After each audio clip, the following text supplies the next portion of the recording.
Hey YouTube, welcome back. Today I want to talk about slightly more advanced glitch kind of things, and what we have here is another glitch rack. In many ways it's the same as the Glitch 101 glitch rack, but in this case we're using parallel MIDI. Now why is this important? Well, if you run serial MIDI the way we did it the first time, you're sending a note or a series of notes through a chain all in a row, which means, as if you remember, all of our expression controls were in serial, and those notes were sending the expression control random values, and all the parameters were changing at the same time. Well, in this case, we have parallel MIDI, and each one of these chains has an arpeggiator with an expression control. And I also have a little probability thing we'll talk about in a minute here.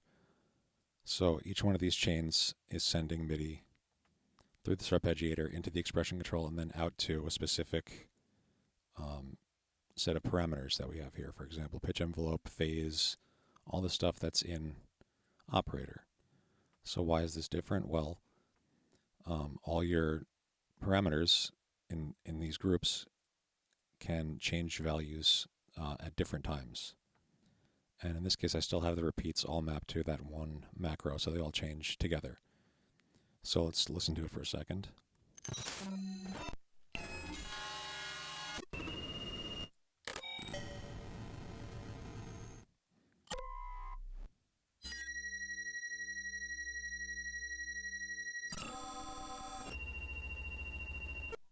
Now, I know it sounds kind of the same as the last one, and in many ways it is, but if you look here, all the parameters will change, or the groups of parameters will change at different times.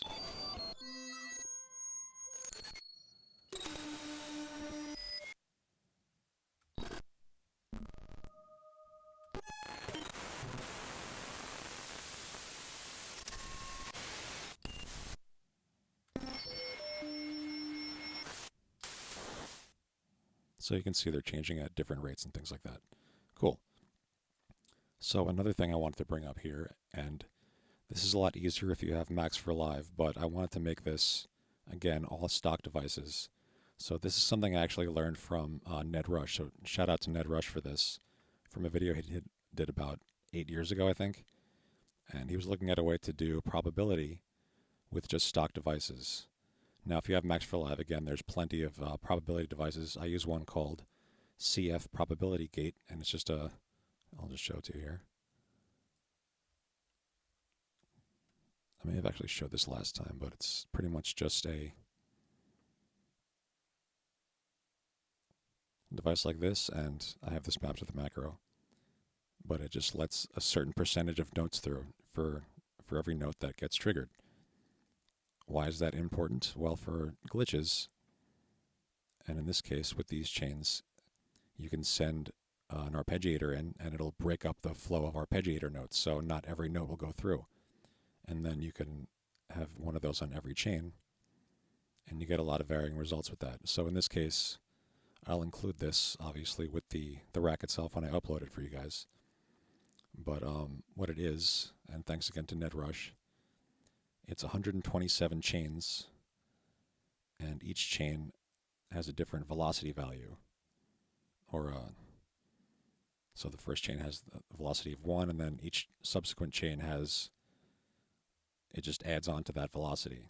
And then we have a velocity device here where it's set to 64 and 64 random on fixed mode, and that basically lets you have a pseudo probability.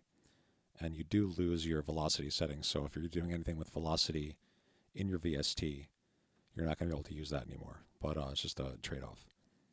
So yeah, I have one of those after each arpeggiator on the chain, and when you set your probability to whatever value you want, you'll get that probability affected after the arpeggiator.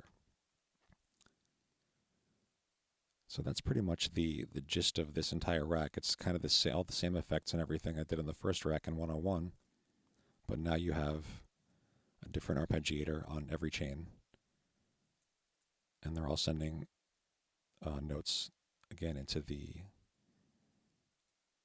expression control and changing the values at different times. Now, I'd also, again, ask you to, if you have any questions, go ahead and ask me in the comments, and play around with this and see what else you can come up with. In this case, I turned off a lot of the effects that weren't quite working for me, but I'll leave them in there anyway so you can play around with them. Let's see, anything else? That's kind of it.